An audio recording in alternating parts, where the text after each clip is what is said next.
Časť tohto domu v Plaveckom štvrtku stojí priamo na plynovode. Bývate v dome, čo stojí na plynovode? A to vieme všetci. Áno.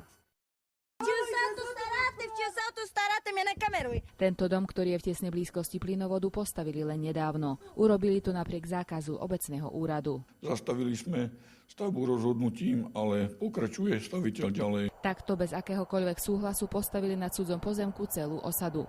Splnomocnenec vlády pre rómske komunity viní za to obecný úrad. Samospráva dovolila v podstate vznik tejto osady tým, že jednoducho dovolila ľuďom postaviť si na čierno domy. Starosta chce čierne stavby zbúrať, ale nie je to také jednoduché. Tento proces je veľmi zdĺhavý. V tomto procese je potrebné osloviť všetkých, ktorí bývajú v danej stavbe, aj maloleté deti. Ešte najväčší rasista a najhnujší hnusný chlap v celej dedine. A čo som také spravil? No čo, lebo idete na cigánov, teraz idete riešiť a 150 rokov tu bývajú.